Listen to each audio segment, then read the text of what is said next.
Was Ninoy Aquino really a hero?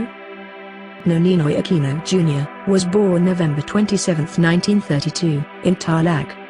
He was the chief opposition leader during the era of martial law in the Philippines, from 1972 until 1981 under then-President Ferdinand Marcos.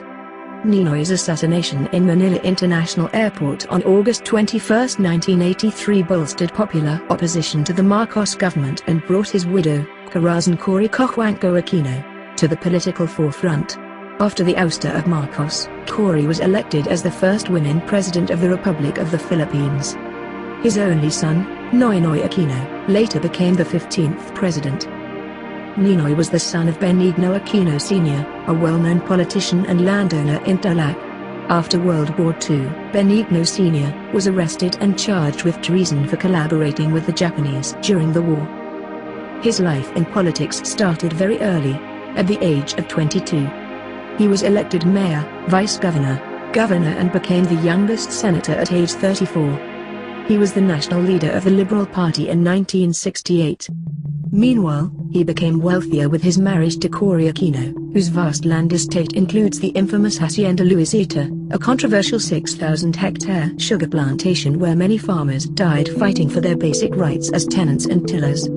The hacienda served as a safe haven for NPA troops in the 1970s.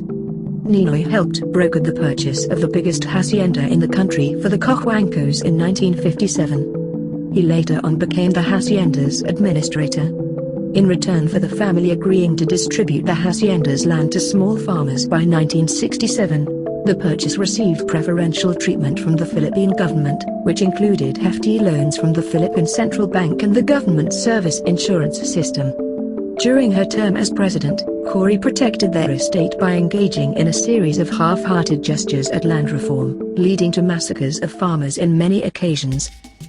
Ninoy was known for his audacity to thwart Marcos, ostensibly planning to run for president in 1973. In his desire to get rid of his nemesis, Ninoy conspired with the left-winged party. In one of Joma Season's interviews, Joma said Ninoy proposed that the two of them would make a hunger strike against the Marcos regime and make demands for reforms. Season admitted that it was Julius Fortuna, and not him, who met Ninoy in the house of a big businessman, whose daughter was an activist, and who represented the NDF Preparatory Commission, the CPP-NPA. Declassified U.S. government documents dated September 20, 1972, said Ninoy may be willing at some point in the future to ally himself with the communists as the leader of a revolution, if he is convinced that this is the best way for him to realize his ultimate political ambition. Rodolfo Salas, CPP chair at the height of martial law, said in an interview that not only did he bring wounded NPA soldiers to Ninoy's houses, but he received guns and cash from Ninoy himself. Ninoy's popularity was greatly due to his gift as a brilliant public speaker and his daring criticism of the Marcos regime. In terms of tangible contribution for the country, Ninoy is closer to none. In fact, no large infrastructure project or national livelihood project can be attributed to Ninoy. It's all talk for him. Being the leading candidate for the 1973 election, Ninoy was close to achieving his ambition. Comes with it the threat of the Philippines becoming a communist country, and the rise of more oligarchs.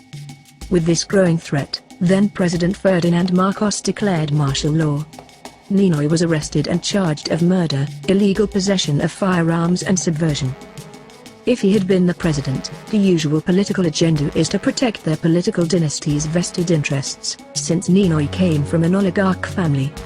Recently, Tarlac, Ninoy's bailiwick, lags way behind in terms of economic development compared to other provinces in the Philippines like Taguig, Cebu, or Davao, despite producing two presidents.